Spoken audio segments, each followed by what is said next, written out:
అందరికీ. సో, ఇవాళ నేను రియల్ టైమ్ సినారియో ఒకటి చెప్తాను. లైక్ మీరు జాబ్ వర్క్స్ ఫోర్స్‌లో షెడ్యూల్ చేస్తూ ఉంటారు. సో, ఆల్ ద డేస్ అంటే జస్ట్ అక్కడ షెడ్యూల్‌లో పెట్టేస్తే సరిపోతుంది. అలా కాదు, మనం పర్టిక్యులర్ డేస్‌లోనే షెడ్యూల్ చేయాలా. అలాంటప్పుడు మనము ఎలా చేయాలి? ఈ క్రాన్ సింటాక్స్‌లో ఈజీగా చెప్తాను.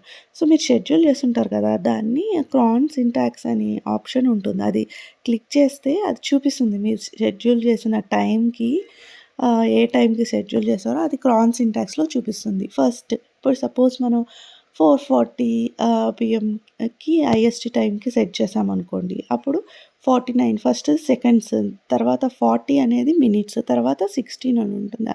అంటే ఇక్కడ 4:40 కాబట్టి 16 హవర్స్ 40 మినిట్స్ అలాగా. నెక్స్ట్‌ది అనేది డే ఆఫ్ ద మంత్. మనం పర్టిక్యులర్ డే సెలెక్ట్ చేయడం లేదు కాబట్టి ఆల్ డేస్ కాబట్టి అక్కడ స్టార్ చూపిస్తుంది. తర్వాత ఆల్ మంత్స్ కాబట్టి స్టార్ చూపిస్తుంది.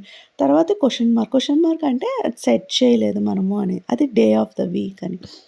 సో, ఇప్పుడు మనకి మండే టు ఫ్రైడేనే కావాలనుకోండి. ఆ డే ఆఫ్ ద వీక్ దగ్గర మండే ఎంఓఎన్ డాష్ ఎఫ్ఆర్ఐ అని ఇవ్వాలి. పర్టిక్యులర్ డేస్‌లో ఓన్లీ ట్యూస్‌డే కావాలంటే ట్యూస్‌డే.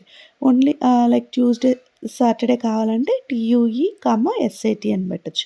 నంబర్స్ పెట్టొచ్చు. కానీ కన్‌ఫ్యూజన్ లేకుండా ఇలాగా డేస్ పెట్టేస్తే ఈజీగా ఉంటుంది. కొన్నిట్లో ఏందంటే ఫస్ట్ నంబర్స్ అనేది సండే నుంచి 0 నుంచి స్టార్ట్ అవుద్ది. కొన్నిట్లో 1 నుంచి స్టార్ట్ అవుద్ది. సో, అందుకని ఏ కన్‌ఫ్యూజన్ లేకుండా డైరెక్ట్‌గా డేస్ పెట్టేయొచ్చు.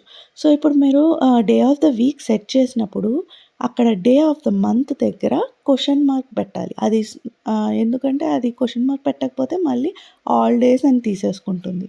సో, అక్కడ నాట్ సెట్ అని పెట్టినాక తర్వాత డే ఆఫ్ ద వీక్ పెడితేనే అది వర్క్ అవుతుంది. ఓకే. Thank you.